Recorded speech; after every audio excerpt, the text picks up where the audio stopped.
नमस्कार, मैं अनीता चौधरी और न्यूज़ अड्डा के इस प्लेटफॉर्म पे आप सभी का स्वागत है। कोरोना का महामारी का ये काल चल रहा है और आप देख रहे हैं कि ये जो वायरस है धीरे धीरे भयावह रूप धारण करते जा रहा है और इस बार ये मौत के मुंह तक ले जाए बिना चैन नहीं पा रहा है। बड़ी तादाद में लोगों की मौत हो रही है इस वायरस की वजह से।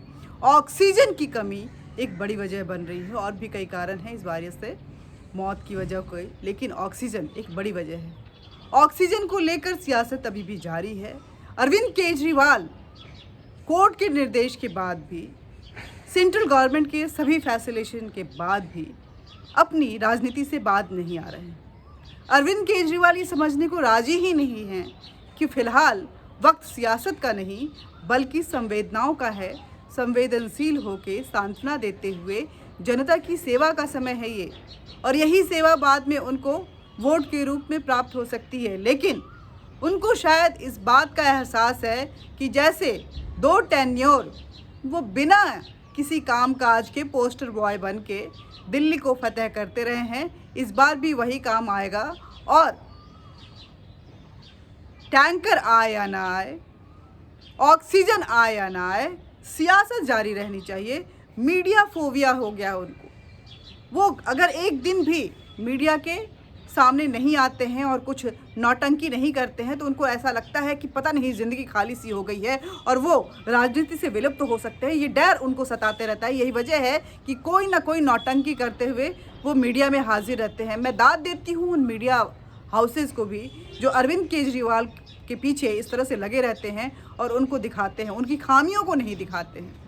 मैं दाद देती हूँ उन मीडिया हाउसेज़ को जो, आज की मीडिया की बात कर रही हूँ मैं, जो अपने ही घर की इज्जत को कैसे सरेआम नीलाम किया जाता है उसको नीलाम करते हैं और विदेशों में भारत के नाम को ख़राब करने के लिए सिर्फ मोदी के पीछे लगे रहना है, मोदी को डाउन करना है, इसके लिए वो पूरी अथक कोशिश करते हैं। मैं दाद देती हूँ उन मीडिया हाउसेस को जिनकी इतना बड़ा कलेजा होता है, इतनी बड़ी हिम्मत उनके अंदर होती है कि अपने देश का नाम कैसे ख़राब करें, और जो असिस्टेंस बाहर से आ सकता है एक डिप्लोमेटिक चैनल के थ्रू, बातचीत के थ्रू, उस पर कैसे खलल डाले, इसकी भरसक कोशिश उनकी बनी रहती है, चाहे वो आज तक हो चाहे वो एनडीटीवी। निगेटिव खबरें दिखा दिखाकर उन्होंने सोसाइटी में ऐसे नेगेटिविटी फैला दी है कि लोगों के अंदर से वो जो ऊर्जा है वो खत्म होता हुआ नज़र आ रहा है। हर व्यक्ति डरा हुआ नज़र आ रहा है, कोई किसी की मदद को तैयार नहीं है, कोई किसी पे विश्वास करने को तैयार नहीं है, हर कोई एक दूसरे को गाली देता हुआ नज़र आ रहा है और सारा ठीकरा प्रशासन पे थोप रहा है, जबकि जिम्मेदारी खुद की तरफ खुद की यहाँ पे है। वायरस से खुद को बचाना है। यहाँ पे कोई भी सरकार आपकी सहायता नहीं कर सकती है जब तक आप खुद का अपना बचाव नहीं करेंगे। कोई भी सरकार हो वो आपकी मदद नहीं कर पाएगी। लेकिन अगर आप इन्फेक्टेड हो गए हैं तो जाहिर सी बात है उस वक्त में सरकार की और प्रशासन की ड्यूटी बढ़ जाती है। सारे राज्य इसके पीछे लगे हुए हैं, चाहे वो यूपी हो, महाराष्ट्र हो, केरल हो, तमिलनाडु हो, मध्य प्रदेश हो, गुजरात हो, चाहे कोई और राज्य हो। हर राज्य अपनी जनता को बचाने के लिए जी जान लगाए हुए है। एक ऐसा व्यक्ति है, एक ऐसा मुख्यमंत्री भी हमारे देश में है जिसको जनता की जान की फिक्र नहीं है। बस वो दिन रात ये सोच रहा है कि कैसे मीडिया में, टीवी में वो पोस्टर बॉय बन के बना रहे और कैसे केंद्र के साथ वो राजनीति करता रहे। वो अपनी खामियों को देखकर उसको सुधारने की बात नहीं कर रहा है, वो दूसरे राज्यों में झांक रहा है कि उनके यहाँ क्या हो रहा है। अरे एक अरविंद केजरीवाल साहब, संजय सिंह, शर्म आनी चाहिए तुमको। संजय सिंह, तुम आखिर अपने वजूद से ऊपर नहीं उठ पाए। सुल्तानपुर के संजय सिंह, जिनको कहा जाता था कि वो टिकट ब्लैकमेल करते थे, आज भी वो वही करते हुए नजर आए। उन्होंने इससे ज़्यादा आगे बढ़कर कोई काम नहीं किया।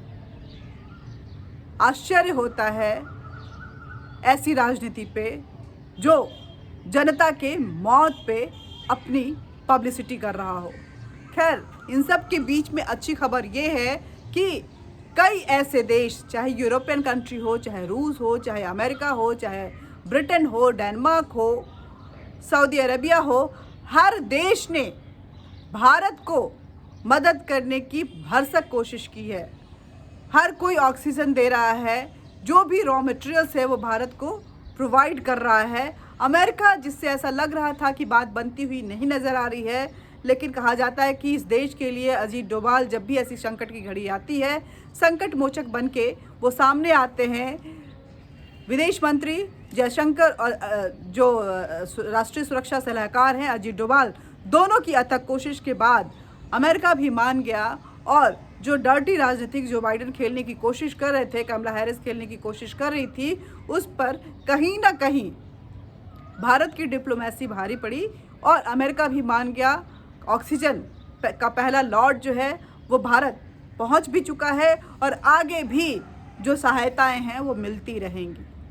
इन सब के बीच पे सारे राज्यों ने ये साफ कर दिया है कि 1 तारीख से जब 18 साल से ऊपर के लोगों को वैक्सीन देने की शुरुआत होगी तो वो सारे राज्य वो फ्री में वैक्सीन देंगे। लेकिन अरविंद केजरीवाल की तरफ से कुछ नहीं आया था।